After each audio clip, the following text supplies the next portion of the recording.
Mesdames, mademoiselles, messieurs, bonjour. Je suis heureux de vous retrouver pour cette nouvelle rencontre débat avec Maître Guilain Benessa, au carrefour de l'horloge.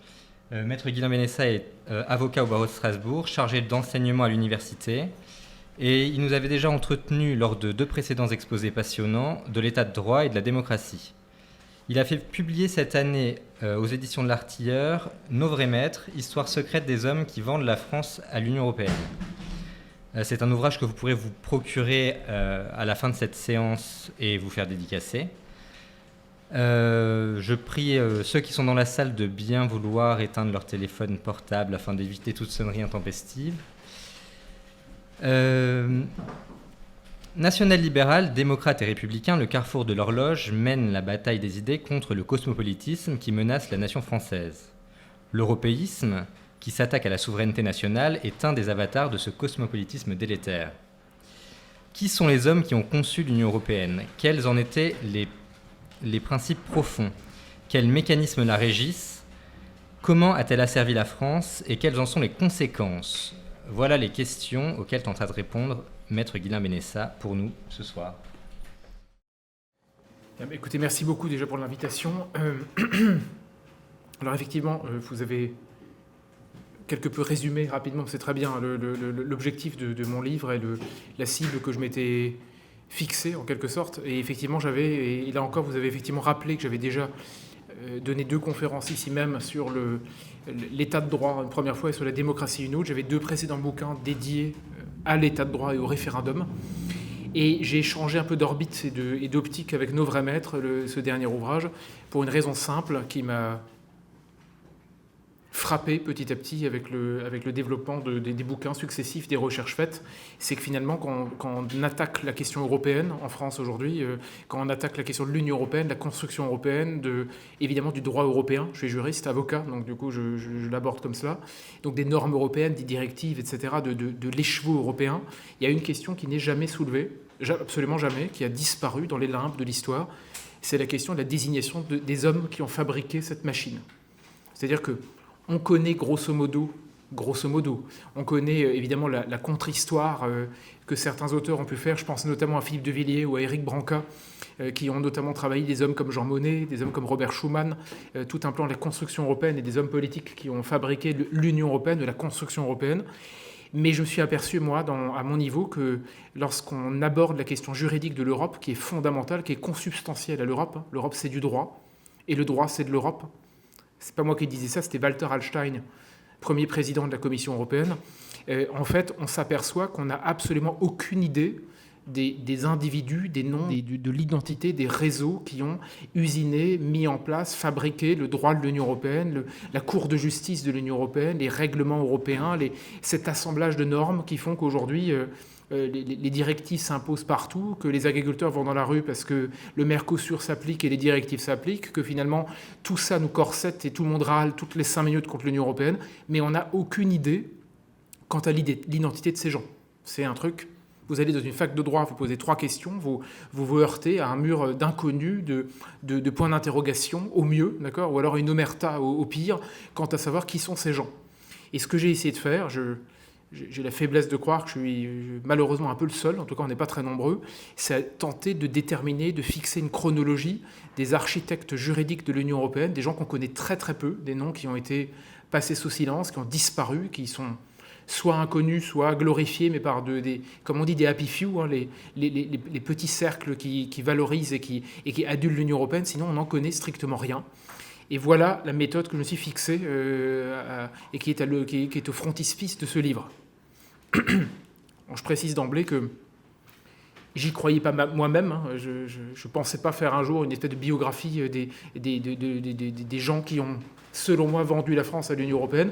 Mais en fait, en commençant à farfouiller, en faisant des recherches, en détricotant un peu tout ça, on tombe sur ces noms-là, ces hommes, ces personnes, ces réseaux qui sont quasiment jamais vraiment travaillés, notamment par le monde du droit, et qui se dessinent sous nos yeux.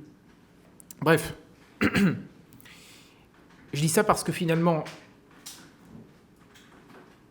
je parle un peu vite, mais pour ma génération, en tout cas une grande partie de ma génération, pour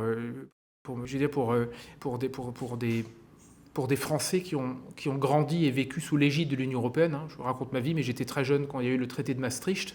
Qu'on soit pro-Maastricht, anti-Maastricht, pour Maastricht, contre Maastricht, ça ne change pas grand-chose. Pour ma génération, à peu de choses près, les gens considèrent l'Union européenne comme un acquis. À peu de choses près. C'est-à-dire qu'on vit avec, on ne peut pas vraiment en sortir, on n'est pas vraiment bien dedans, mais en même temps, ça fait partie de l'horizon commun, quelque chose comme ça, en tout cas du patrimoine commun. C'est une espèce de patrimoine intangible. Patrimoine, il y a beaucoup à dire, mais une superstructure intangible. On se rend compte que ça ne marche pas trop, mais on se dit finalement, pourquoi pas, il faut faire avec.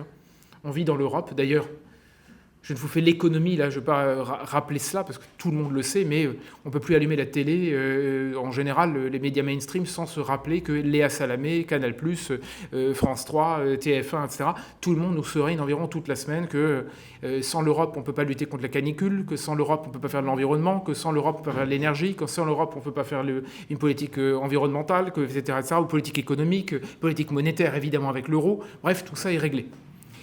Et en fait... Premier constat que j'ai... alors ça, c'est pas nouveau dans ma tête. J'avais déjà fait des bouquins qui traitaient plutôt cette question. Première chose, c'est qu'évidemment, le ver est dans le fruit, mais pas depuis 1992, pas depuis 2005, et la trahison de Lisbonne, j'y reviendrai certainement.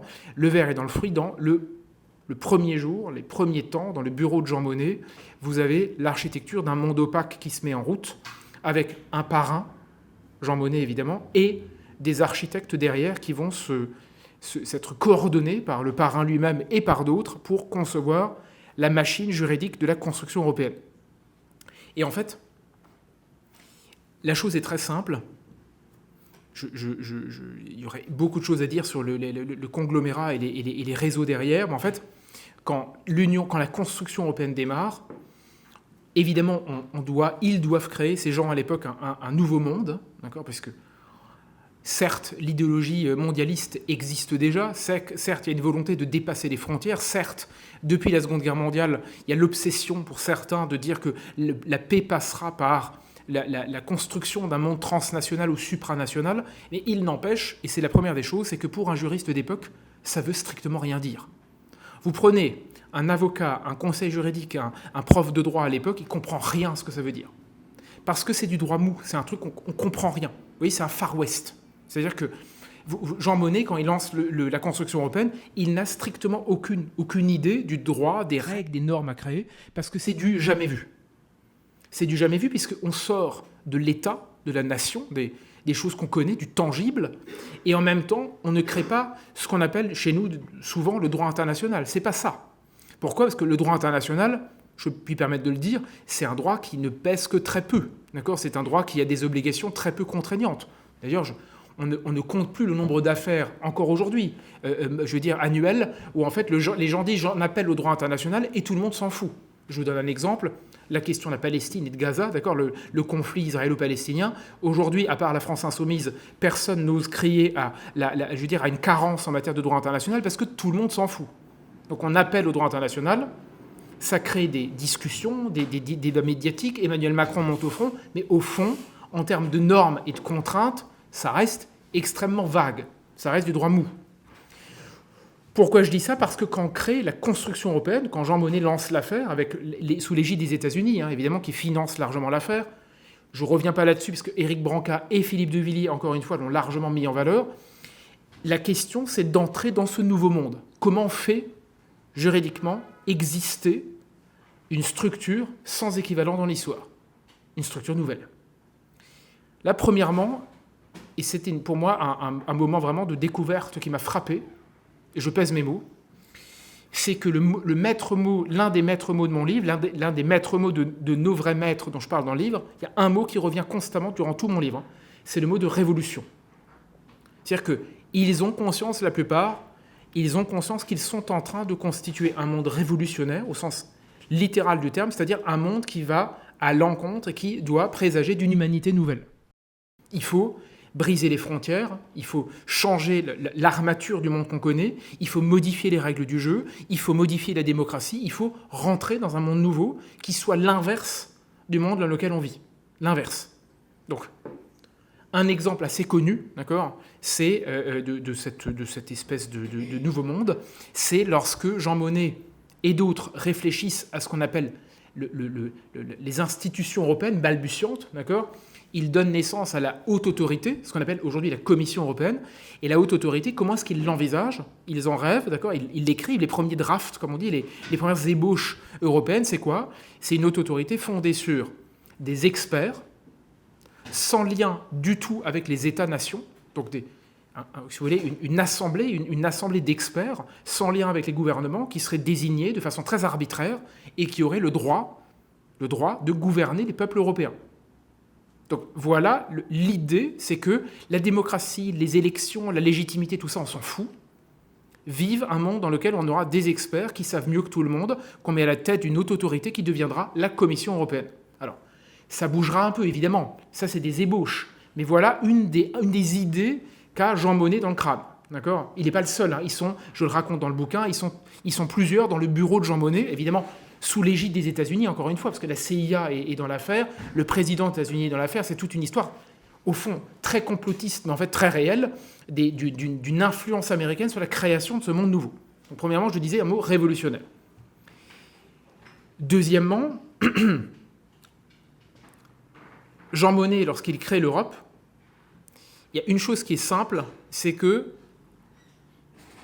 qui est d'ailleurs assez acceptée pour le coup même par les dévots et les admirateurs de Jean Monnet, donc du patron, du Saint-Père de la construction européenne, c'est que Jean Monnet n'y comprend strictement rien au droit. Rien.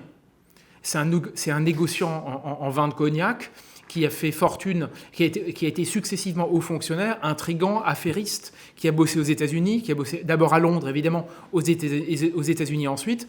C'est un type qui se méfie comme de la gale du droit, parce qu'il a compris que le droit, c'est très opaque, c'est très incompréhensible, et une fois qu'on met la main dans le droit, on perd le pouvoir, parce qu'il y a des juristes, c'est une grammaire de sachants, on n'y comprend pas grand-chose. Donc, Jean Monnet se méfie du droit. Il s'en méfie. Il a compris qu'il fallait du droit, mais comment on fait ce droit-là ? Comment on crée la construction européenne et les normes de l'Europe à venir ? Et là où, c'est là le deuxième, la révélation qui m'est apparue, d'accord ? J'admets que ça m'a ouvert les yeux. Enfin, ouvert les yeux. Je n'avais pas franchement les yeux très fermés, mais je ne m'attendais pas à les ouvrir autant.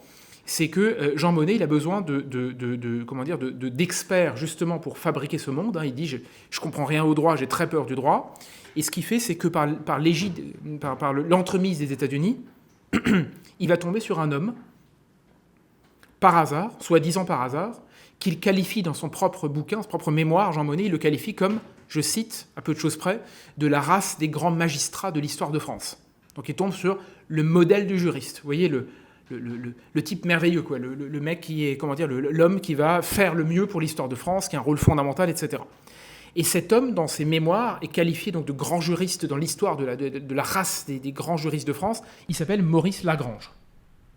Je n'en avais personnellement jamais entendu parler. Je vais vous raconter ma vie. J'ai eu pourtant des prix en droit européen. J'ai réussi. C'est très cocasse aujourd'hui vu ce que je raconte sur l'Union européenne. Mais quand j'étais plus jeune, j'ai eu un prix en droit de l'Union européenne, par 2 fois d'ailleurs, ce qui veut dire que je me suis intéressé vaguement dans mes études à la chose communautaire, comme on disait, ou européenne, de près. Je n'avais jamais entendu parler de Maurice Lagrange. Jamais. Donc j'ai farfouillé un peu, j'ai regardé un peu, ça m'intéresse, vous voyez. Et il est présenté par Jean Monnet comme le stratège du droit européen naissant. C'est-à-dire, sans lui, il le dit, hein, sans lui, Jean Monnet dit, on n'aurait pas donné naissance au droit européen. Et vu que, je le disais, l'Europe, c'est beaucoup du droit, d'autant plus aujourd'hui, ça m'a intéressé de travailler un peu cette question. Je fais 2-3 recherches, je tombe sur lui. Manifestement, l'homme est un peu plus compliqué, ambigu que prévu, mais je tombe sur 2-3 éléments un peu plus problématiques. C'est que Maurice Lagrange, il a une particularité surtout, c'est qu'il est magistrat au Conseil d'État à l'origine, donc c'est un grand juriste français effectivement, mais il a une petite particularité, c'est qu'il est nommé au Conseil d'État dans les années 30, c'est-à-dire avant la Seconde Guerre mondiale. Évidemment, comme tout le monde le sait, la France vit l'étrange défaite, d'accord, en ces journées d'ailleurs où on célèbre Marc Bloch, revenons-en, mais on connaît l'étrange défaite de 40. Et qu'est-ce que fait Maurice Lagrange ? Il va immédiatement rallier avec un bonheur non dissimulé le régime de Vichy. Alors, vous allez me dire, on me l'a déjà dit, c'est pas le seul, d'accord ? On est d'accord. Sauf qu'il le rallie pas par hasard. Vous voyez, il n'a pas vu de la lumière et il est rentré dans le bureau, hein, d'accord ? C'est un vrai vichiste en devenir. C'est-à-dire qu'il adule le maréchal Pétain, j'allais dire le général de Gaulle, grossière erreur. Donc il adule le maréchal Pétain, il est ravi de la Révolution nationale qui commence, il est ravi de rejoindre le régime de Vichy et il va devenir, littéralement, il est dénommé comme tel, le maître d'œuvre du statut des Juifs sous la Seconde Guerre mondiale, sous le régime de Vichy. C'est-à-dire que Pétain le charge, l'administration de Pétain le charge de mettre en œuvre, de rédiger et de faire appliquer la loi sur le statut des Juifs et l'exclusion des Juifs de la fonction publique.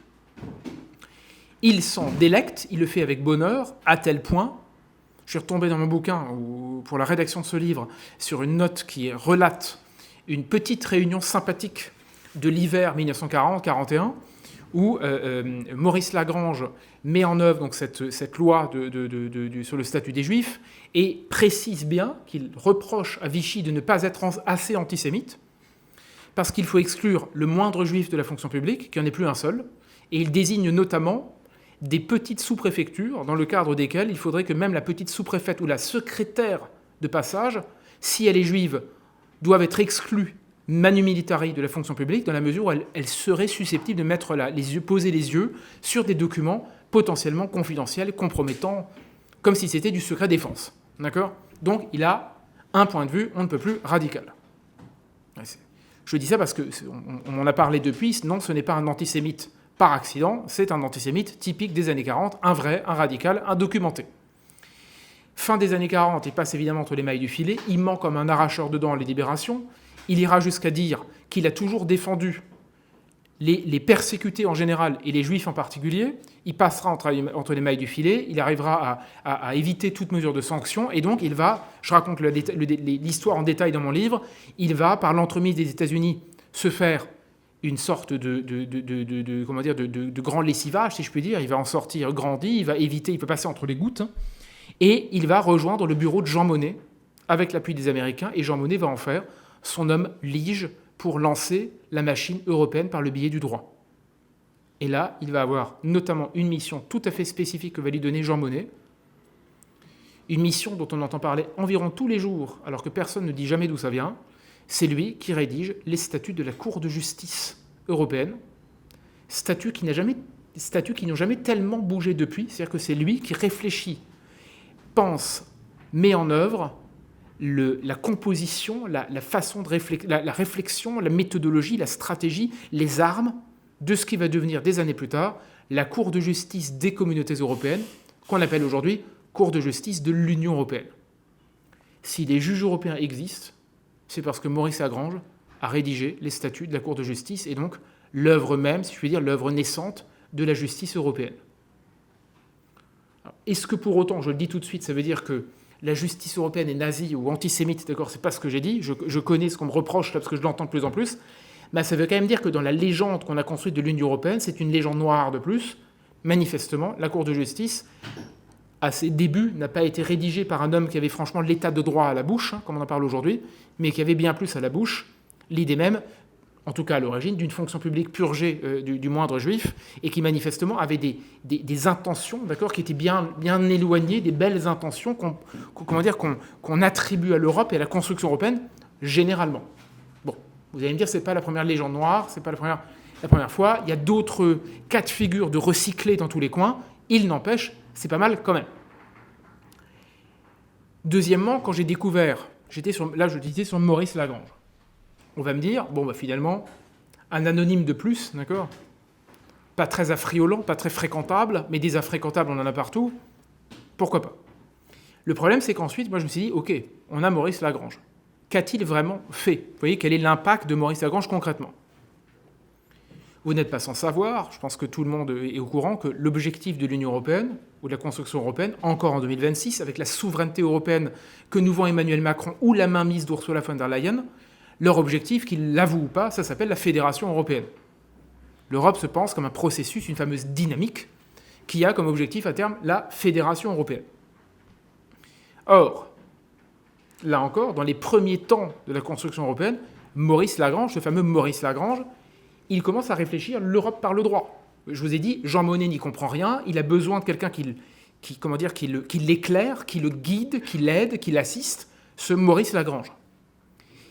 Et là, c'est fascinant, je disais tout à l'heure, l'Europe à l'époque, c'est un Far West. Aujourd'hui, on a l'impression que c'est très clair. Vous voyez que on a l'Union européenne, la Commission, la Cour de justice, le Parlement. En fait, à l'époque, on n'y comprend strictement rien.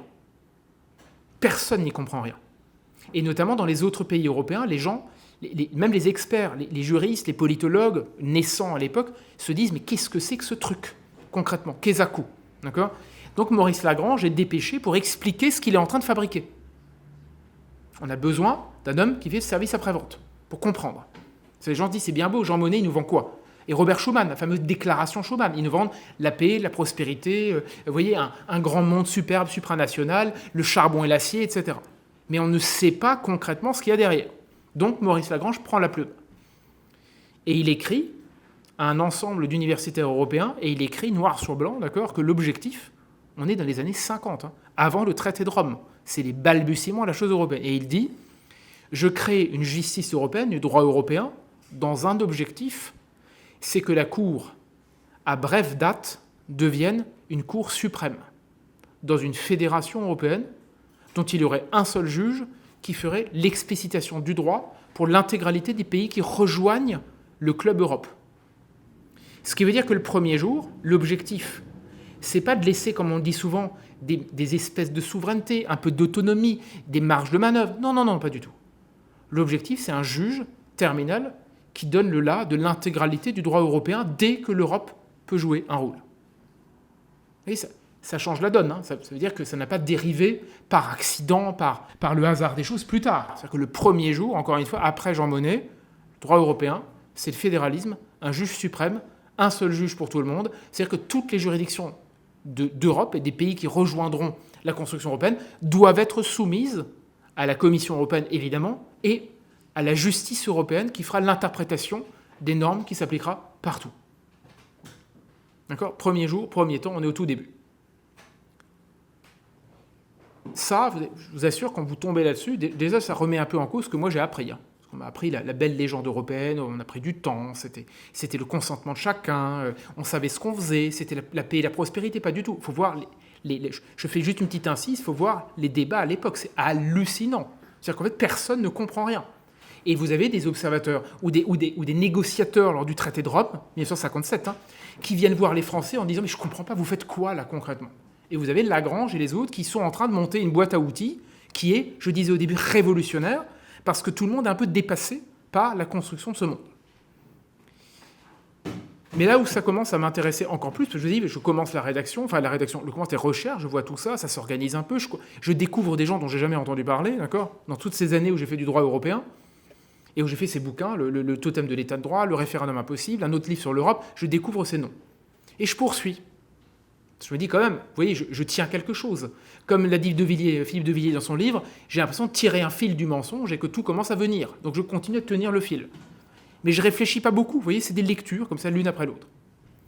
Et je me dis, mais si ce monde-là a gagné et s'est imposé, il a fallu des relais ensuite. Ça ne s'arrête pas là. Jean Monnet, c'est peut-être le parrain de la mafia européenne, mais il n'empêche, il a fallu continuer. Vous voyez, un homme, ça suffit pas. Je veux dire, on ne peut pas tout faire comme ça.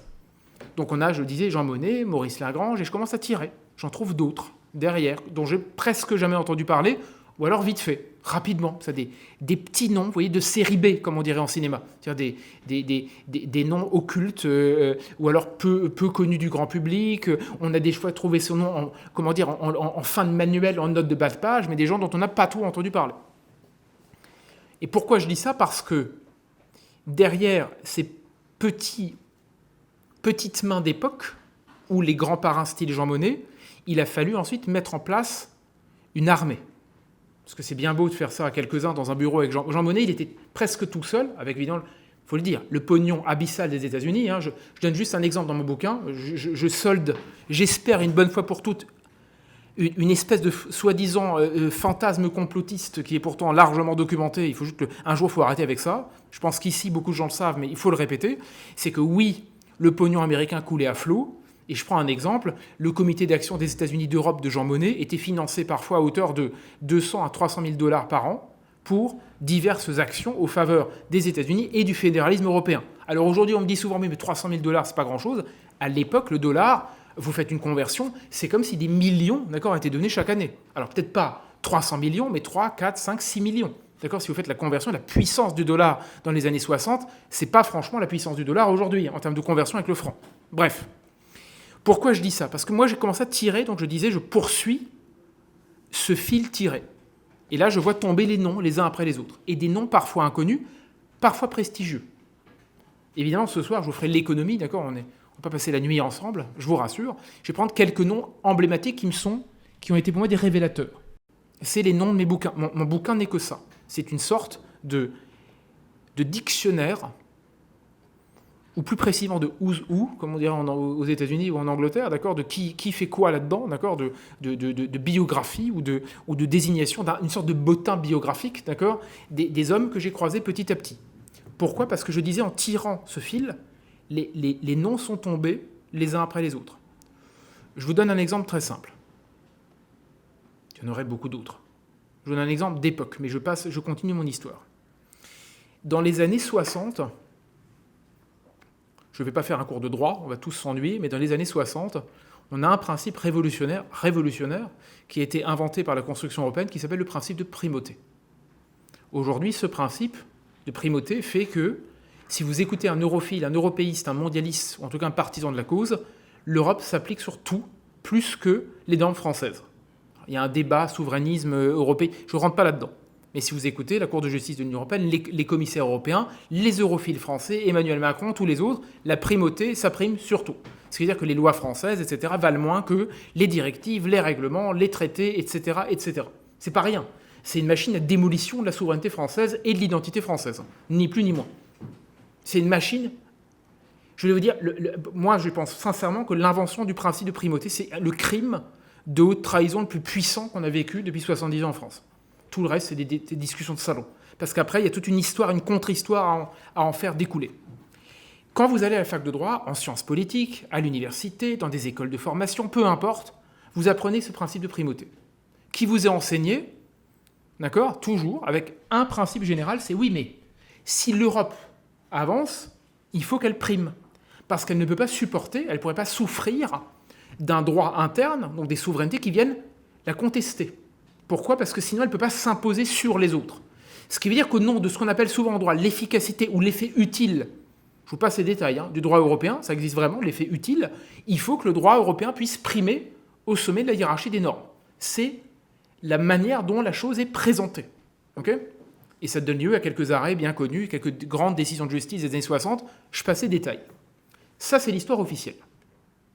C'est celle que j'ai apprise. C'est celle que le monde...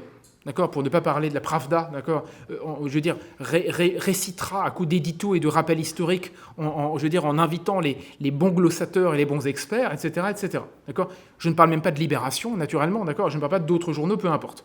Mais il y a toute une partie du média mainstream, mais de l'environnement mental et des schèmes de pensée qui ont été fondés sur ça, sur ce que je viens de rappeler très rapidement. Or, moi, ce que j'ai choisi de faire, c'est d'essayer de comprendre comment et qui a usiné le principe de primauté. D'accord ? Ce fameux principe venu de nulle part pour des raisons d'efficacité, d'opportunité, de clarté, de cohérence, etc. Premièrement, le Maurice Lagrange dont je parlais tout à l'heure, dès les années 50, il parle de primauté. Ça ne vous étonnera pas, puisqu'il rêve d'une cour de justice fédérale dans un grand État fédéral européen, d'accord, qui l'emporterait sur les nations, les principes, les peuples, les identités, etc. Le mondialiste par essence, le cosmopolitisme d'époque, si je puis dire. Donc déjà, la primauté, c'est un bout de temps qu'on en parle. Mais là où je tombe de ma chaise, moi je suis tombé de ma chaise, c'est qu'il y a un principe qui arrange bien le droit européen, c'est qu'on ne sait jamais qui a voté pour quoi lorsque les délibérations des juges ont été rendues. Pourquoi ? Parce qu'on n'a pas le droit de savoir. On ne peut pas savoir qui a voté pour quoi lorsqu'une décision est rendue. Vous avez quelques juges qui décident, d'accord, mais vous n'avez pas de ce qu'on appelle les opinions dissidentes aux États-Unis, à la Cour suprême, elles ne sont pas publiées. Ce qui fait qu'on ne sait pas si c'est le juge italien qui était pour, le juge français, le juge allemand, le juge espagnol, etc. On ne sait pas. Sauf que quelques-uns ont fait le travail pour savoir pourquoi la primauté et qui a voté pour. À l'époque, il y a peu de juges. La Cour de justice, imaginez, il y a peu de gens dans la construction européenne, on est loin de l'Europe à 27, d'accord ? On est l'Europe à 6, à 9, à 12, ça mettra du temps. À l'époque, on est très peu. Et ce fameux principe de primauté, il est voté par 4 voix contre 3. Ça passe d'un cheveu. Et pourquoi est-ce que ça passe d'un cheveu ? Parce qu'il y a un homme qui fait le travail, c'est le juge français qui s'appelle Robert Lecour, qui deviendra ensuite président de la Cour de justice européenne. Donc un type qui aura une puissance incroyable dans les années 60-70, dont on parle jamais. Jamais. D'accord ? Il est juste sanctifié comme étant le grand patron de la justice européenne, mais en fait, en dehors des juristes, honnêtement, personne n'a jamais entendu parler de Robert Lecour. Personne. Et alors j'ai commencé à me dire, mais pourquoi lui a tellement milité pour ? Premièrement, il est extrêmement proche de Jean Monnet dès le départ. Il est membre du comité d'action des États-Unis d'Europe de Jean Monnet dès le premier jour. Donc c'est un apôtre du fédéralisme européen. C'est un apôtre du fédéralisme européen depuis les années 40. On trouve des traces de, comme par hasard, les réseaux europhiles, les réseaux mondialistes, etc. Il fait partie de tout cela. Troisième élément, il était ministre de multiples fois sous la 4e République. Ministre centriste, d'accord ? Naturellement. Plusieurs fois ministre de la Justice, d'autres ministères, d'autres portefeuilles, etc. Mais là où ça devient intéressant, c'est qu'il est rentré dans un gouvernement gaulliste, d'accord ? Parce que les gaullistes faisaient l'appoint, ils n'avaient pas la majorité absolue, donc il fallait travailler avec les centristes. D'accord ? À l'époque, les centristes, ce n'est pas l'extrême centre de Emmanuel Macron, d'accord ? Il y a encore cette espèce de travail habituel entre les gaullistes et les centristes. Depuis, tout ça a éclaté de multiples fois, passons. Mais le général de Gaulle appelle Robert Lecour dans le gouvernement de Michel Debré. Parce que Michel Debré l'appelle dans son gouvernement. Michel Debré, il ne peut pas le saquer. Il ne peut pas le sentir. Parce que Michel Debré, évidemment, il comprend que l'europhile Robert Lecour est un problème. Il a eu vent de qui il est, mais il doit travailler avec les centristes. Le travail en commun est extrêmement compliqué entre les deux, et entre les trois avec le général de Gaulle. Résultat des courses, Robert Lecour et Michel Debré se fâchent. Et Debré veut jeter dehors Robert Lecour, parce qu'il dit, en gros, l'europhile notoire, c'est pas possible, il faut arrêter, il est en train de miner l'action du gouvernement, j'en ai marre d'avoir ce genre de personnalité au sein du gouvernement. Et avec le général de Gaulle, il propose à Robert Lecour 3 postes lucratifs. Je passe les détails. Comme par hasard, en disant, tu vas quitter le gouvernement, mais on va te faire pantoufler dans des endroits où on gagne plein de pognon. D'accord ? Le problème, c'est que vu les fonctions qu'a eu Robert Lecour par le passé, il y a des endroits où il ne peut pas aller. Pour des histoires de conflits d'intérêts, je passe les détails, je le raconte dans le bouquin. Et du coup, on lui propose de se retrouver où ? On lui propose un poste qui est d'être juge à la Cour de justice de la communauté européenne, des communautés européennes, à l'époque où en fait les Français ne rêvent pas d'y siéger. C'est pas encore glorieux, c'est pas encore la grande juridiction, etc. Ce qui fait que Robert Lecour, l'apôtre de Jean Monnet, membre du comité d'action des États-Unis d'Europe, l'homme qui en fait n'a jamais aimé le principe de souveraineté, tout ça, ça fait longtemps qu'il l'a passé, il rêve d'un grand pouvoir européen fédéral. C'est un fédéraliste devant l'éternel. Se retrouve à la Cour de justice et va pendant, je pèse mes mots, 15 ans, noyauter l'action des juges européens pour rendre les décisions les plus importantes de la justice européenne. Il va tout casser. Je vais être clair, en fait, le gouvernement occulte de la République française pendant 15 ans, à l'époque, il s'appelle Robert Lecour. Parce qu'aujourd'hui, tous les principes en droit européen qui nous ont saccagé petit à petit notre pouvoir, ils viennent de là. On a 7, 8, 9 grands arrêts, d'accord ? D'ailleurs, dans la littérature, on dit souvent que c'est la période héroïque de la justice européenne. Cette période héroïque porte la marque de Robert Lecour, qui a tout fait pour que la Cour de justice avance pas à pas pour imposer la primauté, l'effet utile et d'autres choses, d'accord, je passe les détails, qui vont naître dans les années 61, 62, 63, jusqu'en 1975, 76, 77, à la grande époque où Robert Lecour, le français, est juge à la Cour de justice, puis président de la Cour de justice. Je vous assure que quand vous êtes comme moi, vous avez fait du droit européen, la construction européenne, quand vous voyez des choses comme ça, vous commencez à réfléchir différemment. C'est-à-dire que les réseaux prennent de l'importance, d'où ils viennent, etc. Je passe ces détails, mais je donne un exemple dans mon bouquin, juste très pragmatique. Comme par hasard, le juge français à la Cour de justice, après Robert Lecour, le juge français, après Robert Lecour, à votre avis, c'est qui ? C'est l'ancien assistant de Robert Lecour à l'époque des ministères qui va le remplacer comme juge européen. Vous voyez, la mafia s'organise, les cooptés sont là, c'est toujours les mêmes, et vous vous rendez compte petit à petit du maillage qui se constitue dans les réseaux européens, à Bruxelles, à Luxembourg et ailleurs, pour constituer ce qu'on appelle souvent l'effet cliquet, c'est-à-dire tous ces petits pas, comme disait Jean Monnet, qui vont petit à petit amener l'Europe sur le chemin du fédéralisme toujours plus puissant, par ces petits réseaux, ces hommes qui se cooptent, se choisissent, etc.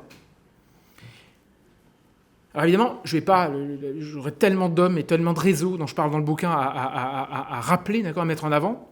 Et on me dit souvent, tu vois, c'est très vieux tout ça. On me le dit, d'accord. Vous voyez, ça a changé depuis.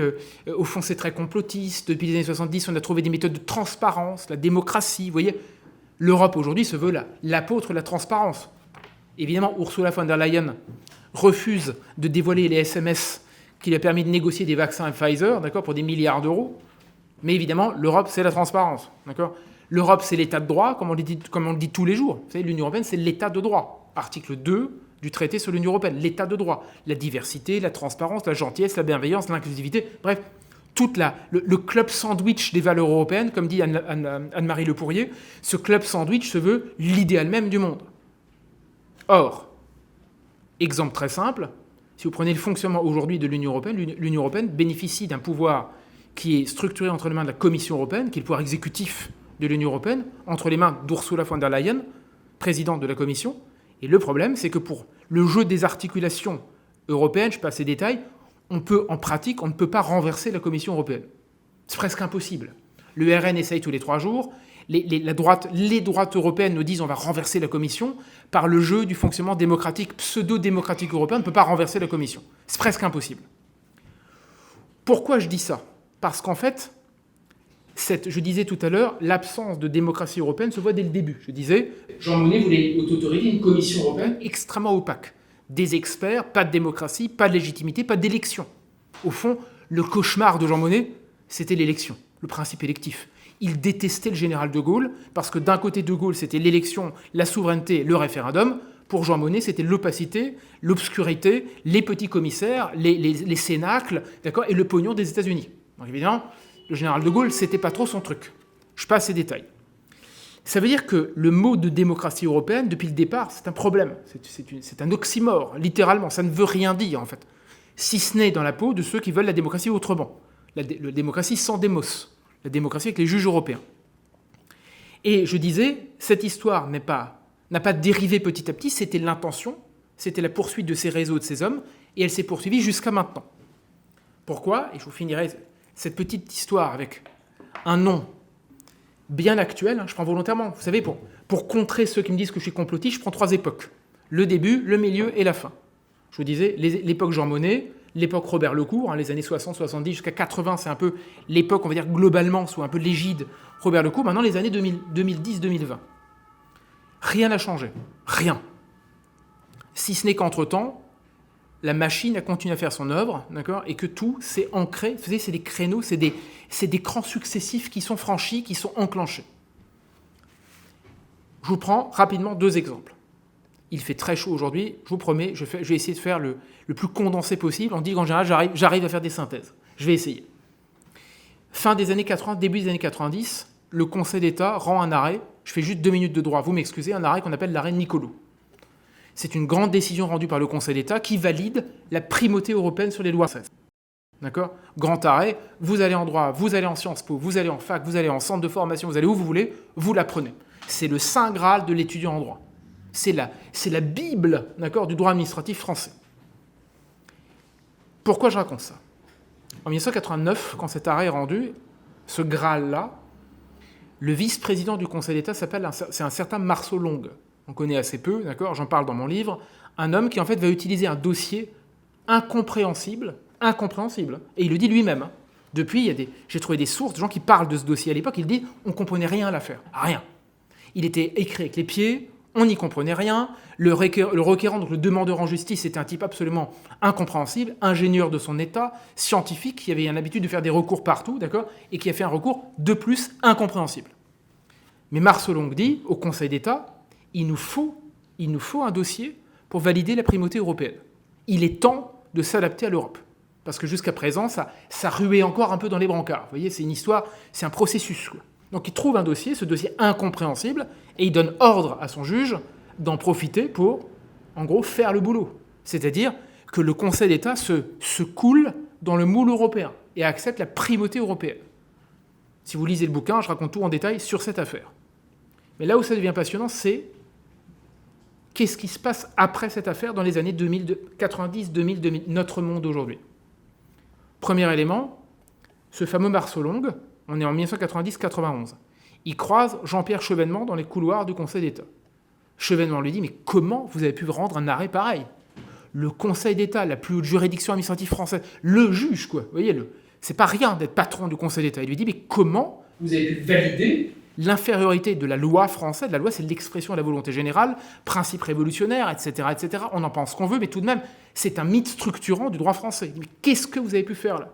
Et il lui dit, Marceau Long, vous savez, on ne résiste pas longtemps à l'ère du temps. C'est-à-dire que le patron du Conseil d'État dit froidement, il n'y a pas le choix, c'est l'ère du temps, ma bonne dame, c'est le Zeitgeist, comme disait Hegel, il n'y a pas moyen de faire autrement. C'est-à-dire, il est temps que les juges en entier acceptent la vassalisation à l'Europe, une bonne fois pour toutes.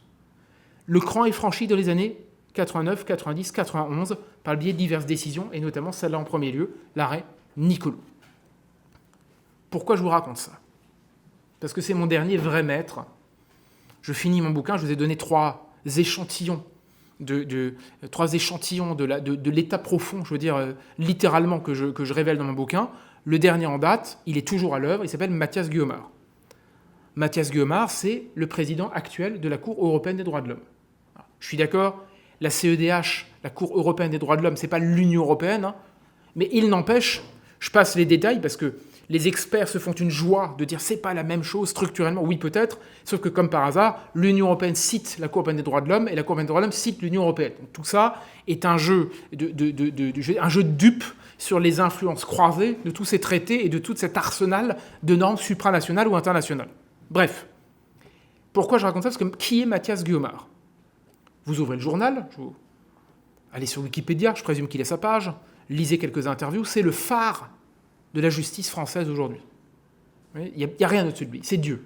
D'accord? Quand vous êtes un magistrat de Trifouille-les-Oies ou de Bobigny, d'accord? Si un jour vous devenez président de la CEDH, je pense que vous pouvez mourir tranquille. Vous êtes devenu le Napoléon de l'histoire. D'accord? Vous êtes parvenu au Saint Graal. C'est le Don Corleone du droit, pour ceux qui aiment le parrain. D'accord? C'est l'équivalent. Et littéralement, je vous assure, et les juristes vont baiser la main du parrain. Vous voyez, c'est le geste d'allégeance à l'égard de la toute-puissance de ce juge suprême. On en est là, quand même. Pourquoi je vous raconte ça? Parce que, comme par hasard, qu'est-ce qu'a fait Mathias Guiomard dans sa vie? Brillant juriste, j'en disconviens pas. Il a fait l'ENA, évidemment. ENA qu'il a fréquenté avec pas mal de gens qu'on retrouve aujourd'hui, évidemment, au gouvernement et dans certains milieux, comme, évidemment, les Young Global Leaders, d'accord, qu'on a.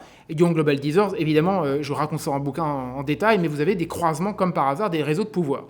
Bon, ça, c'est pas franchement une nouveauté. Continuons. Là où ça devient passionnant, c'est que Mathias Guiomard sort de l'ENA et il rentre au Conseil d'État. Il n'est évidemment pas conseiller d'État tout de suite, d'accord, tout de même, mais il fait ses armes au Conseil d'État, il devient conseiller d'État. Donc vraiment le grand juge du Conseil d'État. Juge avec un impact fondamental. Comme par hasard, qu'est-ce qui se passe? Mathias Guiomard va siéger avec un poste, je passe les détails, avec un poste spécifique de rapporteur public ou de conseiller du gouvernement, d'accord, commissaire du gouvernement. Ça a un peu changé de nomenclature, on s'en fout.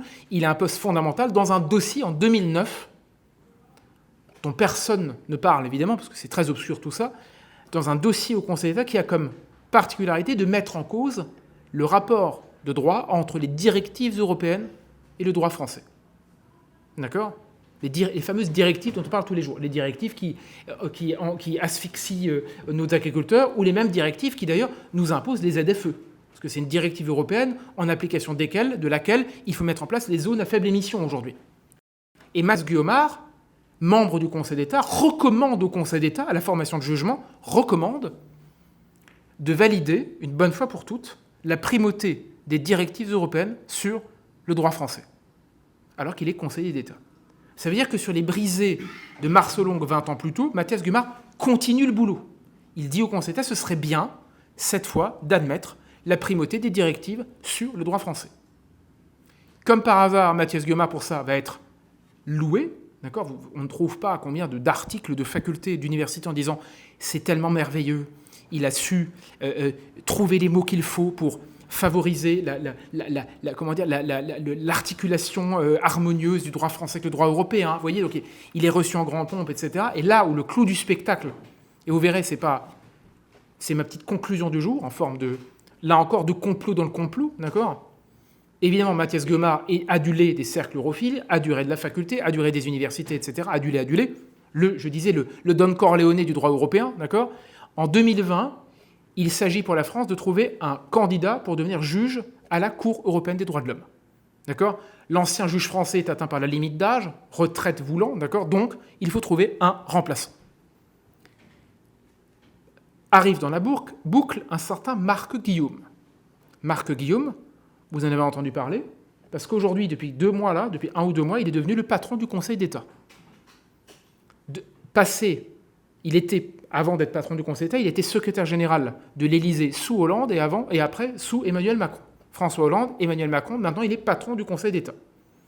Vous voyez le pouvoir du personnage. À l'époque, il est secrétaire général du gouvernement sous Emmanuel Macron. Or, Marc Guillaume, il est copain avec qui ? Personnellement, par des réseaux interposés, il est copain avec Mathias Guillaumard. Donc il veut que son poulain devienne juge à la Cour européenne des droits de l'homme, histoire que lui, le conseiller d'État devenu secrétaire général d'Emmanuel Macron, de l'Élysée, il est en même temps, d'accord, un homme également proche à la Cour européenne des droits de l'homme et un homme proche qui a fait le travail lorsqu'il était au Conseil d'État pour favoriser les directives européennes.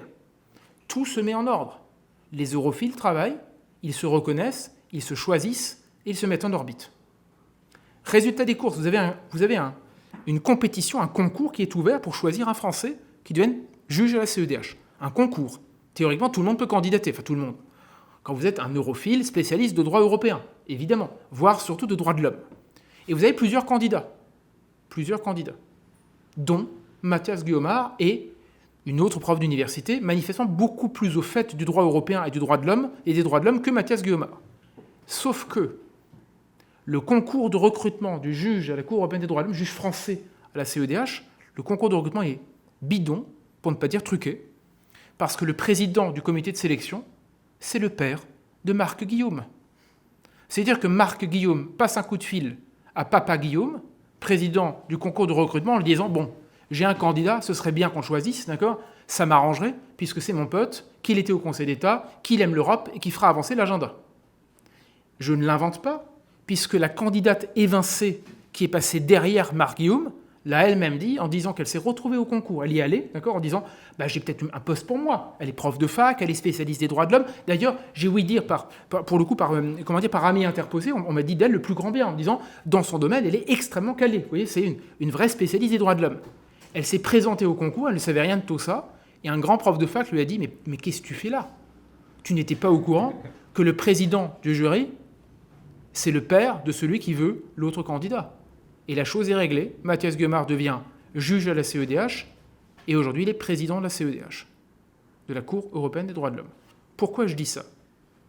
C'est là la conclusion terminale, c'est là où l'abomination se met en route. C'est là où aujourd'hui la France a un travail de titan à faire pour les années à venir. Et que, comme disait De Gaulle, il n'y aura pas d'omelette sans café des œufs. Si on réfléchit à taille globale, qu'est-ce que l'état de droit ? Vous m'aviez invité d'ailleurs pour faire une conférence sur l'état de droit. C'est ma conclusion qui revient en fait à mon premier livre. J'ai découvert malgré moi, là j'ai un petit sourire satisfait, je ne devrais pas, mais je découvre malgré moi que mes bouquins sont assez cohérents parce que finalement tout est dans tout. C'est une poursuite d'une espèce de trame générale qui est comment la France a pu en arriver là en quelque sorte. Pourquoi je dis ça ? Parce que c'est quoi l'état de droit ? Alors vous avez les grandes théories fumeuses sur l'état de droit, d'accord, très longues, etc. Mais l'état de droit aujourd'hui, il faut être honnête, ça rime avec le gouvernement des juges. C'est-à-dire que l'état de droit, c'est la mise sur, c'est le voisinage et le cousinage de juges qui parlent la même langue. Conseil d'État, Cour de cassation, Conseil constitutionnel, Cour de justice de l'Union européenne, Cour européenne des droits de l'homme, et j'en passe. Vous avez globalement une chape de plomb qui pèse sur la France, qui est composée de toutes ces règles. Résultat des courses. Lorsque on fait une loi immigration, elle est censurée par le Conseil constitutionnel.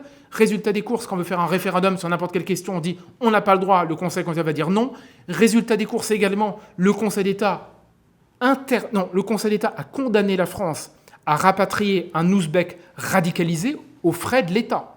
Je ne sais pas si vous vous rappelez, Gérald Darmanin avait expulsé un Ouzbek radicalisé et le Conseil d'État l'a ordonné de rapatrier le radicalisé aux frais de la France, du contribuable français. Ça, c'est l'état de droit. D'accord ? Ça, c'est l'état de droit. Or, qu'est-ce que j'espère en tout cas ? Qu'est-ce que révèle mon livre ? C'est que l'état de droit, oui, c'est des règles. Oui, c'est tout ça. C'est des directives, c'est des règlements, c'est tout ça. D'accord.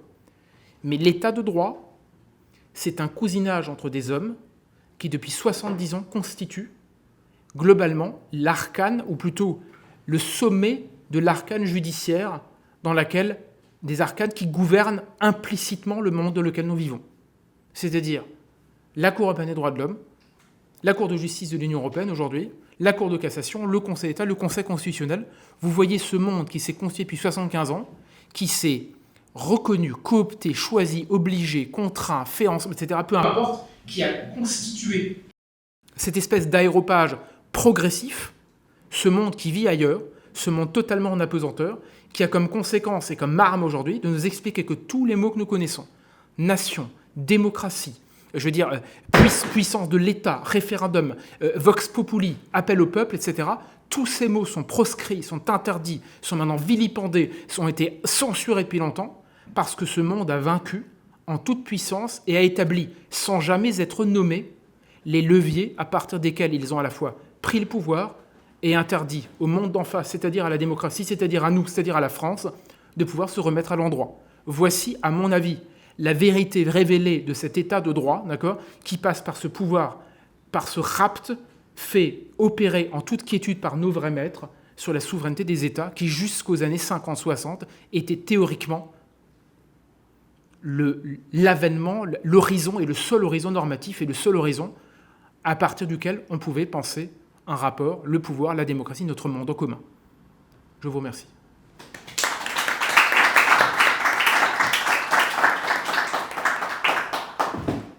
Merci beaucoup pour cet exposé passionnant.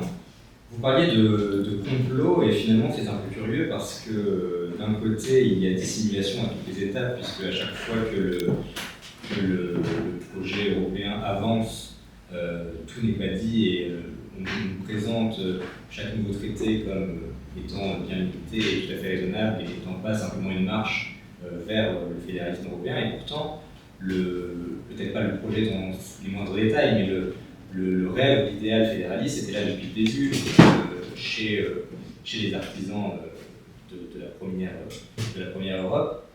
Et le nom du comité d'action des États-Unis d'Europe est assez explicite. Alors on pourrait presque être surpris qu'il soit nécessaire d'écrire ce livre. Finalement, pourquoi est-ce que dès le début, le projet européen n'est pas apparu pour ce qu'il était, une marche vers le fédéralisme? Et aujourd'hui, on pourrait presque dire qu'il pourrait être déçu parce que ça prend finalement beaucoup de temps d'arriver au vrai fédéralisme, même si ça progresse sans cesse.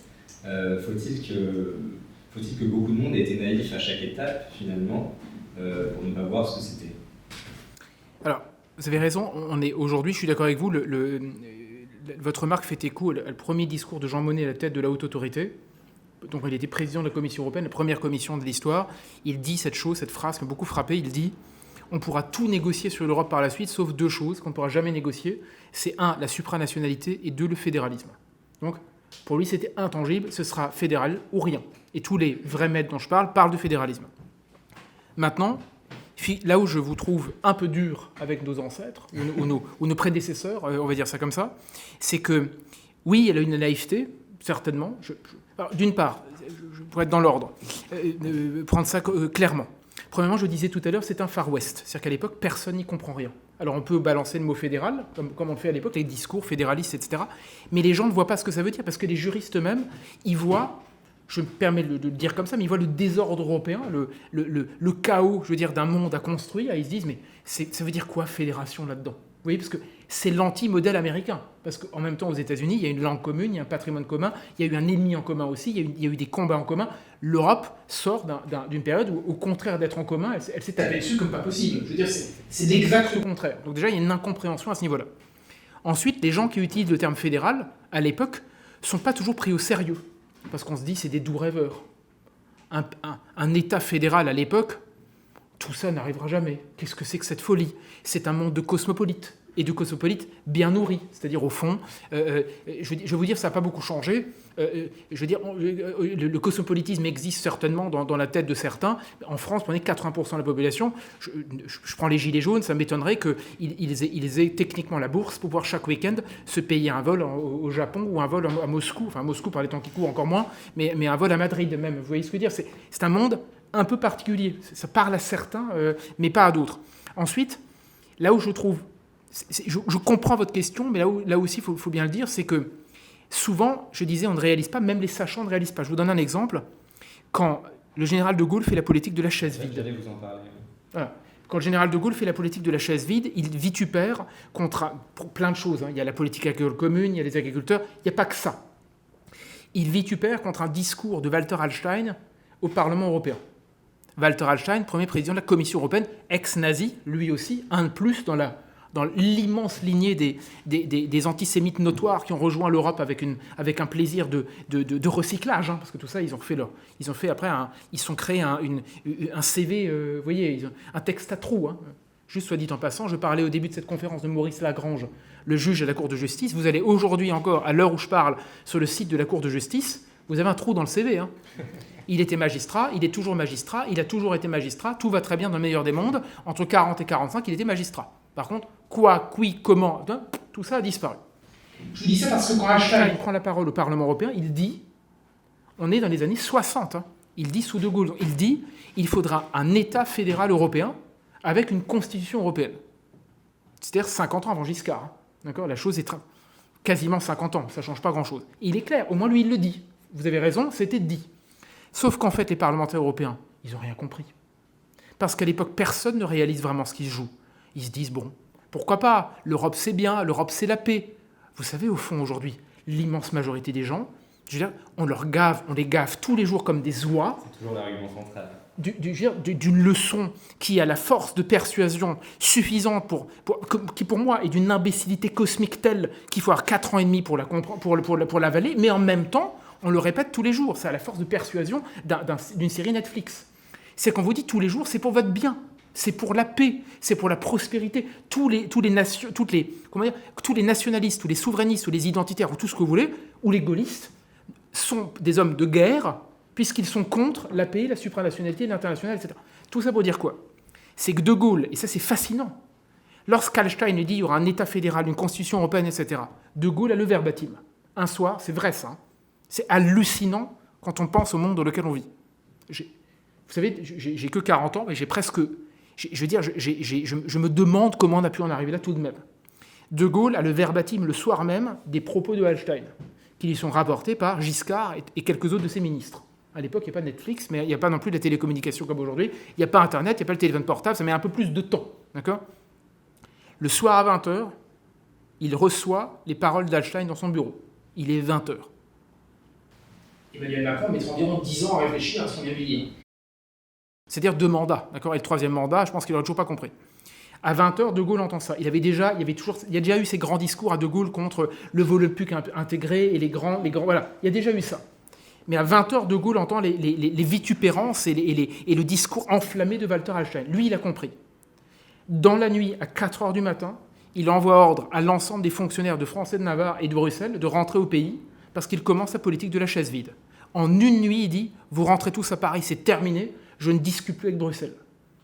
Il n'a pas attendu 3 quinquennats. Il a dit le soir même, vous rentrez tous dardard, c'est terminé, je ne parle pas avec les délires, ou avec les délireux, ou les délirants, rêvants, ou les utopistes fous et agressifs. En plus, Hallstein, ex-nazi, je pense que ça rajoute, à mon avis, à l'ire et au courroux du général de Gaulle, c'est terminé, on arrête tout. Tout ça pour vous dire qu'à l'époque, à part lui, personne n'aurait fait ça. Et depuis, personne ne l'a jamais fait. Et pour quelle raison ? C'est qu'au bout, au fond, tout est allé de génération en génération avec ce récit dont on a gavé les enfants et le monde entier, qui a peut-être, si je puis dire, l'épaisseur et la substance d'une mauvaise série Netflix, et pourtant qui a suffi à ramener les âmes dans la congrégation depuis les années 60 jusqu'à aujourd'hui. Oui, mais ce que je pense, pour faire écho à votre remarque, c'est que s'il n'y avait pas eu la période 58-69, les successeurs du général de Gaulle auraient considérablement accéléré cette européanisation à laquelle on assiste. Oui, c'est vrai. Ça aurait toujours pu être plus rapide. Oui, quand on voit ce qui s'est passé après, dès l'arrivée du Giscard d'Estaing, par exemple, je ne dirais pas plus, on voit comment ça a évolué. Parce que viscéralement, il y avait beaucoup d'européistes quand même. Moi, je suis de cette génération-là. Donc, j'ai vécu ça. Il y avait vraiment un combat à l'époque entre les non-européistes, enfin, et puis les gens qui croyaient qu'ils étaient européistes. Et maintenant, quand on regarde ce qui se passe à l'heure actuelle, tout se traduit par l'effet de la taille. Les gens diront « Ah oui, mais on ne peut plus rien faire tout seul, la taille fait la force ». Et donc, voilà, c'est comme ça que... Je vais pour rebondir avant la prochaine question, si tant est qu'il y en ait, évidemment. La taille fait la force, vous avez d'autant plus raison que, en fait, ça m'a frappé en voyant ça, c'est que ce qui nous paraît aujourd'hui extrêmement discutable et des pseudo-évidences, comme l'union fait la force, on sera plus nombreux ensemble, etc. Jusqu'à ce que l'Ukraine, pour ne pas dire la Russie, bon la Russie c'est mal emmanché, mais l'Ukraine et demain Israël rentrent dans l'Union européenne, parce qu'un jour on y viendra, je veux dire tout ça est et la Turquie, ça ne se finira jamais. Tout ça comme horizon terminal, l'espèce de cosmopolitisme sans arrêt. Et là où ça m'a frappé, c'est qu'en fait, les mots employés à l'époque sont les mêmes qu'aujourd'hui, exactement les mêmes. C'est-à-dire que finalement, ceux qui détestaient la démocratie, le référendum, l'appel au peuple, etc., à l'époque, sont les mêmes qui aujourd'hui les détestent de la même façon. C'est les disciples, les enfants. Hein. Au fond, Emmanuel Macron, je finirai juste là-dessus, mais Emmanuel Macron n'est pour moi finalement qu'une reprise de Jean Monnet, d'accord, littéralement, c'est du Jean Monnet dans le texte. On a les mêmes dialogues, les mêmes discussions. Il cache plus son jeu, ça c'est vrai. Il le dit un peu différemment. C'est-à-dire qu'il a le pouvoir, il est élu, donc ça prend d'autres formes. Mais au bout, Jean Monnet, Emmanuel Macron, banquier, mondialiste, d'accord, fasciné par le pouvoir européen, fasciné par les États-Unis, d'une espèce d'intégration européenne folle qui s'appelle aujourd'hui la souveraineté européenne dans la bouche d'Emmanuel Macron, qu'on n'appelait pas comme ça à l'époque, mais la souveraineté européenne, c'est du Jean Monnet revu et corrigé en prenant juste un lexique un peu plus contemporain. Oui, à la suite de vos considérations juridiques et historiques, j'aimerais vous poser une question un peu plus politique. Si la construction européenne est le poison, le remède sera-t-il le Frexit ? Alors, je suis toujours profondément embarrassé par cette question parce que je vais vous répondre clairement en plusieurs étapes, si vous me permettez. Ça me permettra de clarifier d'ailleurs des questions qu'on me pose de temps en temps là-dessus. Depuis maintenant, le bouquin est sorti, j'ai cette question régulièrement, et j'ai jamais eu le temps d'y répondre, c'est très bien. Premièrement, le Frexit n'est pas une finalité, c'est une méthode. J'ai rien contre le Frexit, a priori, c'est pas la question, mais c'est pas parce qu'on fait le Frexit, admettons que le Frexit est nul, qu'est-ce qu'on fait après-demain ? On Frexit demain. Ok, après-demain, on fait quoi ? Parce que c'est comme les gens qui me disent l'Europe est la solution. Bon, pour moi, c'est la damnation. Mais l'Europe, là aussi, c'est une méthode, c'est pas une solution. On a fait l'Europe, après-demain, on fait quoi après-demain ? Vous voyez, c'est une méthodologie. C'est à la limite, c'est un moyen. Mais ensuite, qu'est-ce qu'on fait ? Première remarque. Deuxième remarque, on s'est déjà posé la question du Frexit. Tout le monde l'oublie. Le Frexit a déjà eu lieu. Il y a 12 ans. Ça s'appelait le référendum de 2005 sur la Constitution européenne. On a demandé aux Français s'ils validaient la Constitution européenne. C'était quoi la Constitution européenne ? C'était la validation d'un bloc de tous les traités précédents rassemblés sous l'égide d'un seul et même texte. Mal rédigé, bordélique, problématique, tout ce qu'on veut. Les Français ont dit non à 55%. Donc on n'appelait pas ça le Frexit à l'époque, mais en général, vous savez, je suis malheureusement juriste, si vous demandez à quelqu'un « est-ce que tu signes ce texte ?» et qu'il te dit non, généralement, ça veut dire qu'il n'en veut pas. Hein. Donc, c'était, contractuellement, là je raisonne en civiliste, si je puis dire, ce qui n'est pas ma formation, mais mon activité professionnelle, en général, j'ai tendance à croire qu'un contrat non signé ne s'applique pas. Bref, il n'a pas été signé par le peuple, on a fait le traité de Lisbonne. C'est une autre histoire, parce que le traité de Lisbonne est un viol, avec l'aval des juges suprêmes, et notamment du Conseil constitutionnel, un viol littéral de la Constitution de 2005. Deuxième... Bon. Il faut le rappeler, parce que souvent, on pense le Frexit comme une nouveauté, ça a déjà eu lieu, ça s'appelait le référendum de 2005. Troisièmement, sur le Frexit. On me dit souvent... c'est pas pour ne pas répondre à votre question, ça me permet de clarifier. Vous savez, souvent, en faisant des conférences comme ça, en me déplaçant, je clarifie moi-même ma propre position. C'est très bien. Ça s'appelle précisément l'échange, qui est la base de la démocratie, ce qui ne plaît pas beaucoup Emmanuel Macron. Mais en tout cas, c'est malheureusement ma façon de faire. Troisièmement, on vient de fêter, en tout cas de commémorer les 10 ans du Brexit. Et j'ai vu fleurir nombre d'articles en expliquant que le Brexit était un désastre, que chaque Anglais se lève le matin avec une espèce de nostalgie folle qui était d'appartenir à l'Union européenne et qu'en fait, on ne peut plus traverser la Grande-Bretagne sans rencontrer des gens qui ont des larmes qui coulent mais jusqu'au bout de la nuit, d'accord, parce que l'Union européenne est la matrice de toutes les vertus. Vous prenez le Monde, il y a 3 jours, d'accord, c'était environ ce qu'il y avait. Il n'y a pas que le Monde là-dessus. Alors, ce qui me gêne, c'est que lorsqu'on parle Frexit ou Brexit, parce que les deux sont liés, le Brexit... Pour reprendre l'expression qui m'a été donnée récemment par un ami, le Brexit n'est ni plus ni moins qu'un non-lieu. C'est-à-dire le Brexit n'a jamais eu lieu, jamais, parce qu'en réalité, il faut lire les mémoires de Boris Johnson, qui sont très éclairants sur le sujet. Dès que le Brexit a eu lieu, les élites anglaises ont tout fait pour l'annuler. C'est-à-dire que il le raconte très bien, et Boris Johnson, je ne suis pas du complotisme, Boris Johnson, c'est quand même un type parfaitement fréquentable, hein, d'accord, il est sympathique, il était médiatique, il a tout ce qu'il faut pour pouvoir boire un verre avec lui, vous voyez, c'est pas un malade mental. quand il a fait le Brexit, quand il a voulu achever le Brexit, il s'est retrouvé à table avec un ensemble de gens, etc., dont Barack Obama, pour ne pas le citer, dont Angela Merkel, pour ne pas la citer non plus. Et qu'est-ce qu'ils lui ont dit ? En creux, il le raconte dans son bouquin. Ils lui ont tous dit, bon, on fait comment pour l'annuler ton Brexit ?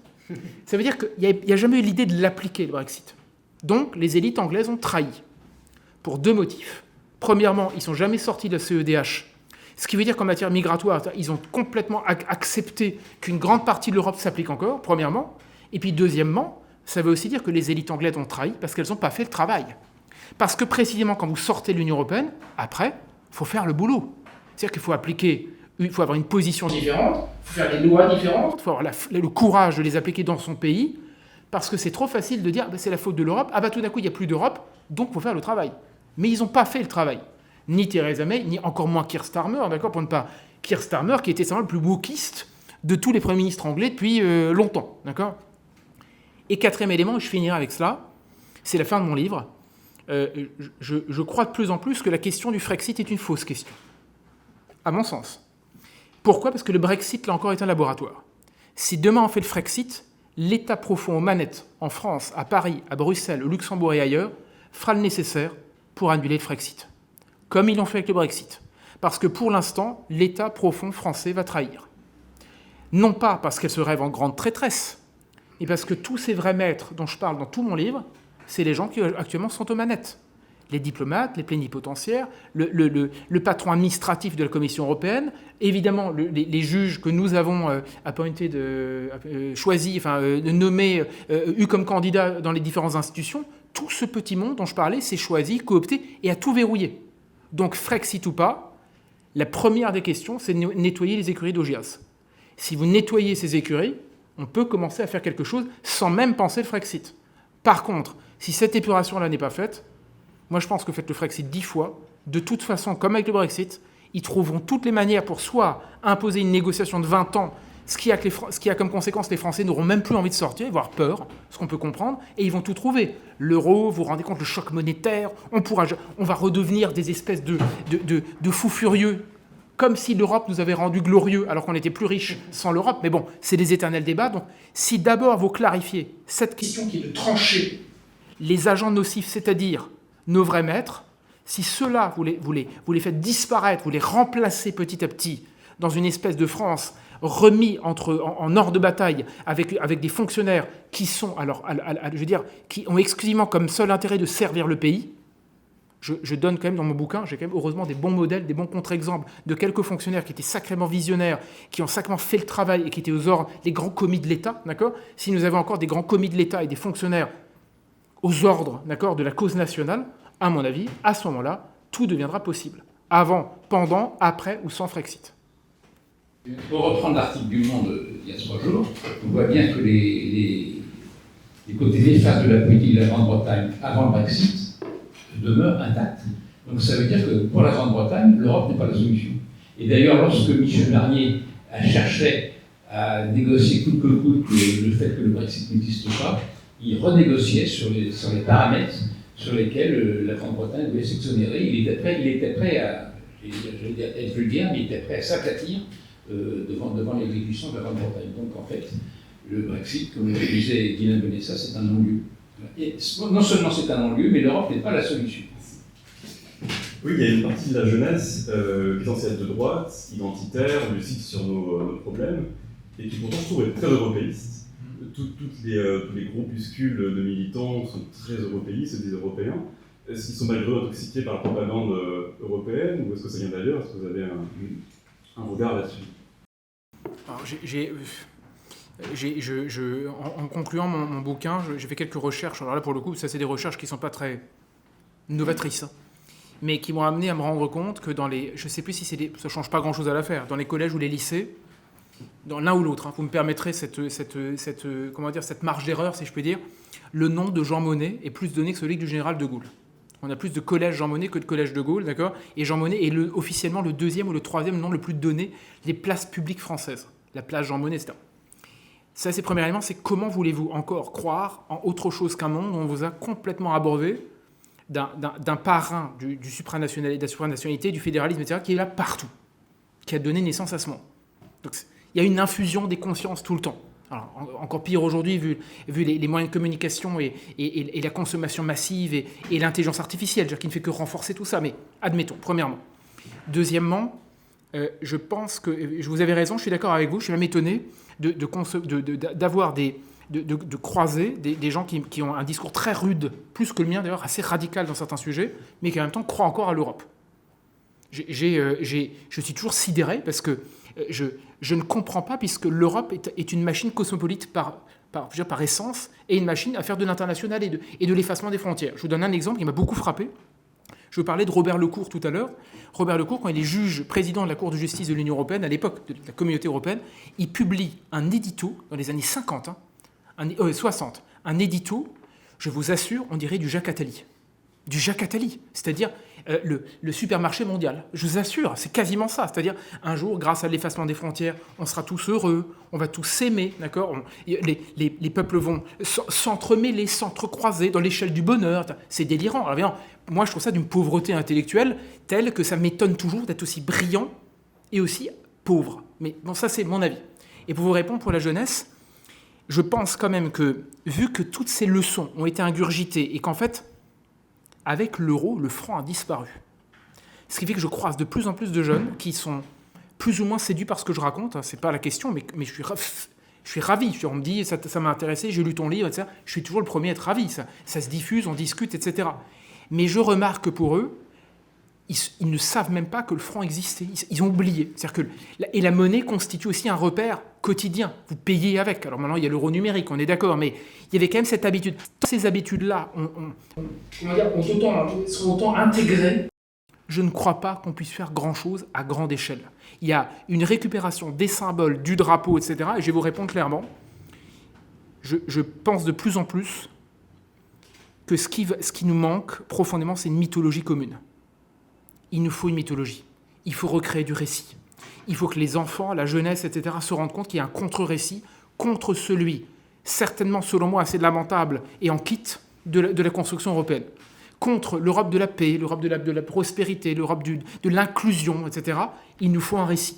Je suis persuadé que tous ceux qui tombent dans ce récit tout fait, de l'inclusion, du diversitarisme, du régime diversitaire, comme dit Mathieu Bock-Côté, tout ça, c'est des gens qui ont été perdus par un récit qui a disparu, parce que fondamentalement, la France ne fait plus récit depuis si longtemps, qu'heureusement d'ailleurs, le Puy du Fou et d'autres tentatives, là je parle de Philippe de Villiers, mais il y en a tant d'autres à tous les niveaux, quand vous faites du récit, de la mythologie commune, vous proposez un horizon qui a comme conséquence que la France parle à une jeunesse qui n'a entendu parler que d'euros, que de disparition des frontières, que de disparition de la souveraineté, et qui pense au fond que tout ça c'est très réac, et crée un incarne de l'avenir. Si vous faites l'avenir sur une fiction, sur un récit commun, une fiction structurante, comme disent les bourdieusiens, si je puis dire, là, à mon avis, ça peut repartir.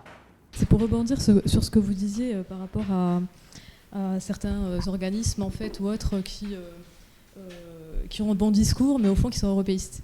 Moi, je fais partie de l'Action française, j'ai assisté à des réunions à l'Iliade, par exemple, où bizarrement, ils ne veulent pas dire nous, on est différents. C'est comme le protestantisme et le christianisme, en fait.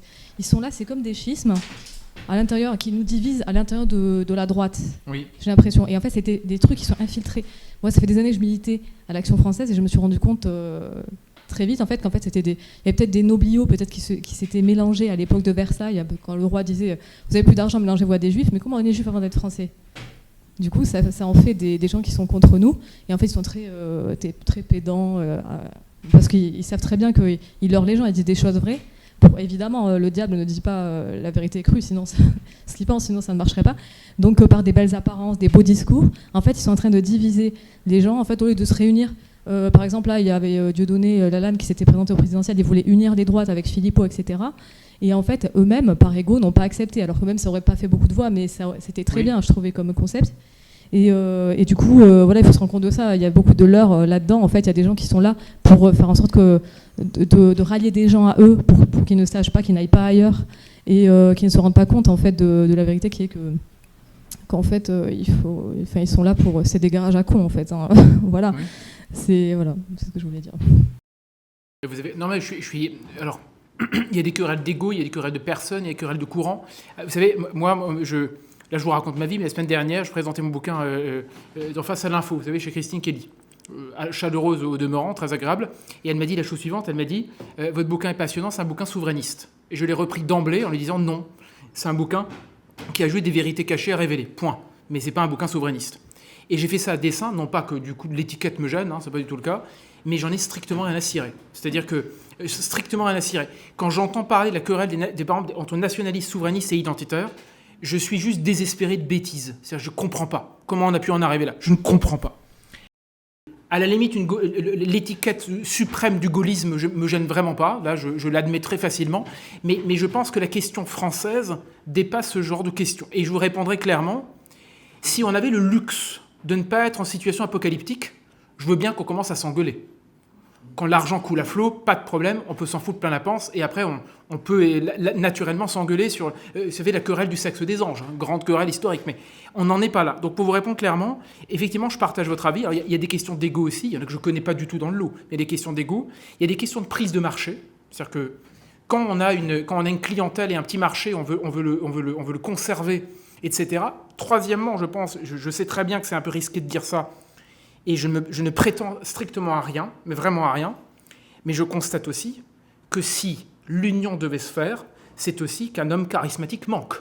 C'est-à-dire qu'un jour ou l'autre, si De Gaulle l'a fait, alors désolé de revenir au Saint De Gaulle, mais tout de même, au Saint Patron, si je peux dire, mais tout de même, c'est parce que sa figure s'est imposée. Alors, légitimité historique, la guerre, la résistance, juin 40, tout ça, je suis d'accord. Mais il y a un moment où une tête dépasse. Je constate que dans ces milieux, en tout cas à l'approche des élections, aucune des têtes ne dépasse. Chacun est sûr que sa tête dépasse. Alors, il faut être clair, il y en a qui tentent le coup avec plus de talent, d'accord ? Il y en a avec moins de talent, mais je pense aussi que le jour où l'agrégat se fera, c'est parce que l'union viendra de quelqu'un qui est capable de se dire que tout ça n'offre aucun intérêt, que la seule chose suprême, c'est la France, que les histoires de souverainisme, etc., vivent le grenier, d'accord ? Parce qu'il y a d'autres impératifs que ce genre de questions. Mais je soupçonne que 2027 n'est absolument pas le moment de le faire. Je pense que le RN, d'une certaine manière, va tenter plein de choses, tous en faisant le contraire, en faisant croire, en faisant machin. Je pense que nous sommes au carrefour des contradictions et que malheureusement, avec la chape de plomb de l'Ukraine et pas mal de questions qui restent totalement pas tranchées, je pense que 2027 sera trop tôt. Je pense qu'après, peut-être, pour 2032, j'espère bien que ça viendra. Oui, mademoiselle ?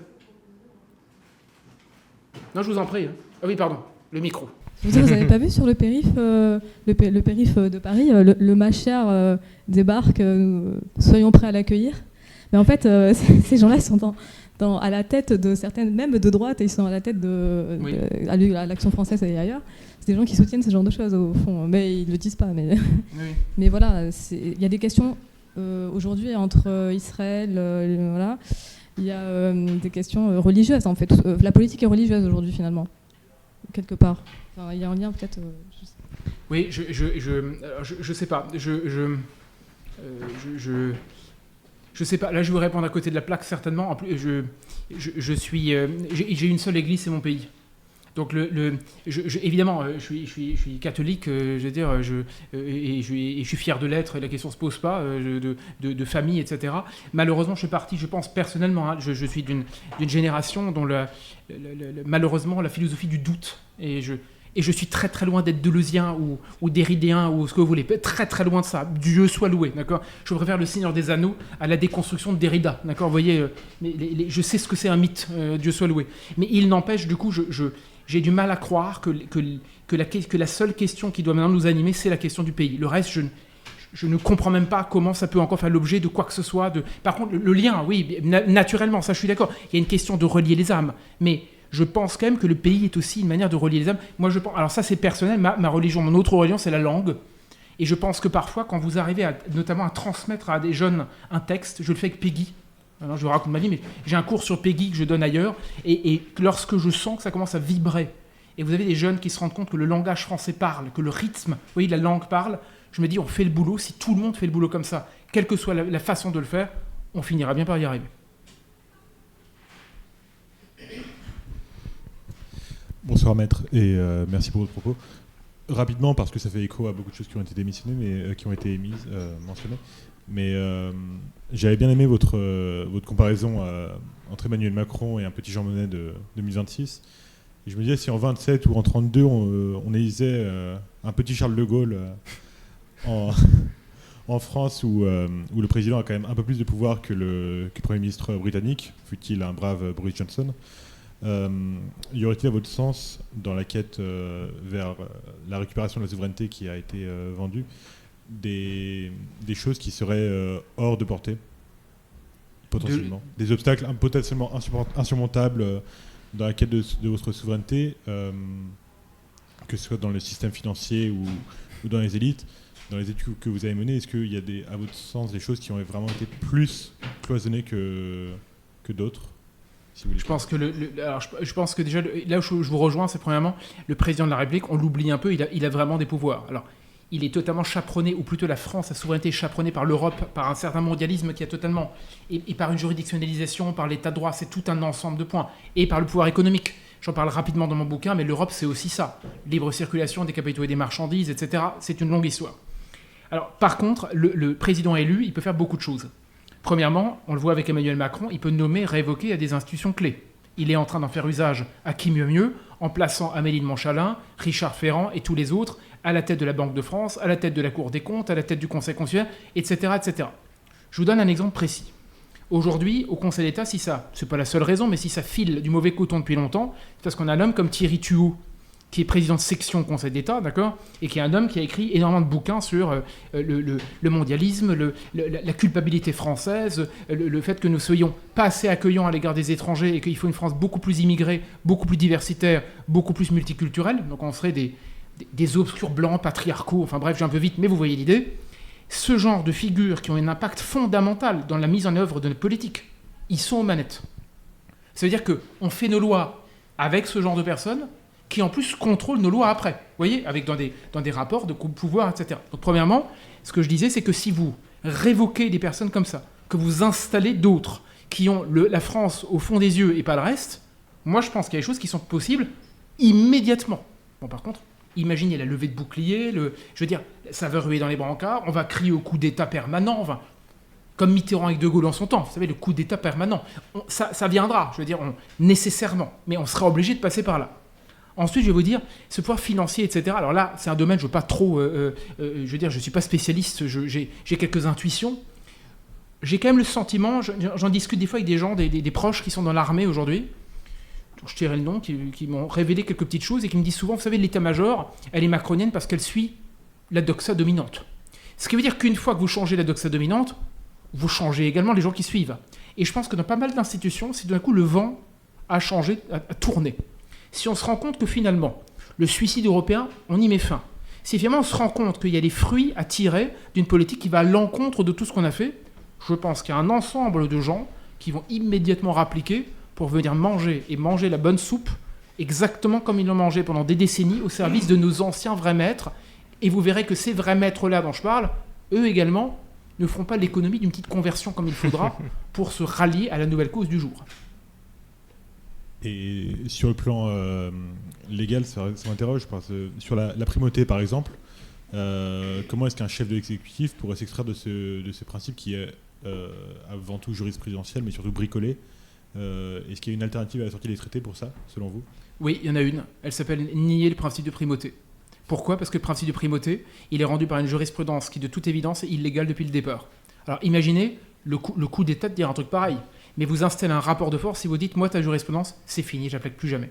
Parce qu'elle détruit mes agriculteurs, du jour au lendemain, vous le dites, elle détruit mes agriculteurs, et d'autre part, parce que depuis les années 60, elle n'a jamais eu lieu d'être. Il faut nier, par principe, l'intégralité de ce qui a été fait. Je rappelle que quand De Gaulle met au front sur le compromis de Luxembourg, c'est exactement ça, c'est qu'il réfute la primauté et aussi l'unanimité, enfin la majorité qualifiée dont certains europhiles rêvaient. Ils voulaient garder l'unanimité pour garder un droit de veto au Conseil des ministres. Il n'empêche, s'il n'y a pas l'économie, si on fait l'économie, d'un vrai travail de fond sur la mise en place d'un récit sur la négation de ce qui constitue les chaînes qui nous abattent, à mon avis, c'est pas la peine de continuer. Parce que si on détricote une petite jurisprudence, mais pas l'autre, parce que finalement, il y a une bonne jurisprudence, mais quand même le reste pas bien, l'état de droit, soit on admet ce qui était vraiment l'état de droit, soit on admet ce qu'elle est devenue, ce qu'il est devenu. Mais si vous faites le boulot à moitié, on s'en sortira jamais, on sera constamment pieds et poings liés avec des gens qui vous diront, vous savez, c'est très simple, j'ai découvert une chose avec mon bouquin, je ne l'ai pas découvert, je m'en doutais un peu, mais l'une des raisons pour lesquelles le compromis de Luxembourg a été arraché par le général de Gaulle, oui, c'est parce que c'était de Gaulle, mais aussi parce qu'à l'époque, ce qui les a tous emmerdés, mais emmerdés, c'était que De Gaulle était le seul qui refuse de parler leur langue. Il ne parlait pas le droit, il ne parlait pas le principe d'unanimité, il parlait la France. Donc du coup, quand il y a des débats d'époque, vous vous rendez compte, ce qui les gêne, c'est qu'ils soient mal élevés. Ce qui les gêne, c'est qu'ils ne pensent pas comme eux. Ce qui les gêne, c'est qu'ils ne parlent pas cette grammaire. Si on va au front en parlant leur grammaire, on n'y arrivera jamais, parce que leur grammaire fonctionne sur les cliquets, sur les petits pas, sur tout ce monde-là. À ce petit jeu, on aura forcément perdu. Ça fait 70 ans qu'ils le jouent, ils sont vachement bien rodés. Oui, Olivier Marleix voulait modifier la Constitution pour suivre le droit européen, puis il est mort. Est-ce qu'on peut faire un lien ou est-ce que c'est certains font rien. On peut parler d'un complot. Il aurait été assassiné. Enfin, c'est une hypothèse qui a été posée. Alors très simple, je n'ai strictement aucune pièce, d'accord. Je ne suis pas le dossier, je ne suis pas l'avocat requis pour quoi que ce soit. Maintenant, ce que je constate, par-delà le cas Olivier Marleix, et c'est pas pour rester précautionneux, c'est juste que je le constate comme tout le monde, il y a un raidissement général du pouvoir à l'égard des gens qui disent la vérité. C'est tout. Alors ça vaut pour le Digital Service Act, donc le DSA européen, ça vaut sur la censure des réseaux sociaux, ça vaut sur le shadow banning partout, ça vaut sur les gens qui tout d'un coup ne sont plus invités, qui étaient invités longtemps, ça vaut sur des gens qui disparaissent de façon un peu mystérieuse par moment. Je ne sais pas si on peut faire le lien facilement. Vous voyez, dans mon bouquin, j'ai des sources. Je sais ce que je dis, j'y vais pas par quatre chemins. Là, je suis obligé de rester un peu mesuré. Il n'empêche, ça commence à faire beaucoup dans un régime diversitaire qui est supposé être l'état de droit et qui ressemble à s'y méprendre à un régime de censure généralisé. Je veux dire, si tout ça continue, je vais vous dire, j'ai beaucoup aimé le dernier livre de Mathieu Bock-Côté, l'avant-dernier livre, j'ai oublié son titre, et il disait quelque chose à la fin que j'ai beaucoup aimé. D'ailleurs, il y a une belle plume sur les deux, trois dernières pages, il écrit que bientôt nous devons commencer à nous penser en subversif époque soviétique, c'est-à-dire à des réunions chez soi pour éviter de parler en public. C'est-à-dire qu'en fait, il faut constituer des blocs d'opposants, je veux dire, en subversion par rapport au modèle dominant. Un peu comme on le fait ici. Sur le fond, je pense que la multiplication de ces foyers va se produire parce que petit à petit, la chape de plomb est tellement lourde qu'évidemment, les gens cherchent des alternatives, d'où la présence des médias alternatifs et de tout ce qui vient aujourd'hui. De toute façon, je veux dire, je vais finir avec l'introduction, une des premières scènes, vous savez, de Jurassic Park, le film de Steven Spielberg, qui a fait un dernier film récemment. Vous avez ce mathématicien joué par Jeff Goldblum qui dit une chose très simple et qui dit, vous savez, la théorie du chaos, et quand on lui dit non mais ça ne peut pas arriver, telle chose, etc., il dit, la vie trouve toujours une voie de sortie. Raison pour laquelle, dans Jurassic Park, les dinosaures parviennent finalement à s'échapper. Évidemment, on ne peut pas considérer le peuple comme les dinosaures de Jurassic Park, j'espère bien que non. Par contre, qu'il y ait une voie de sortie, une voie de secours, j'en suis persuadé, vous avez beau tout fermer, la vie fait toujours son œuvre, alors la politique surtout trouve toujours un moyen, parfois violent, de ressortir. Merci, maître. Merci.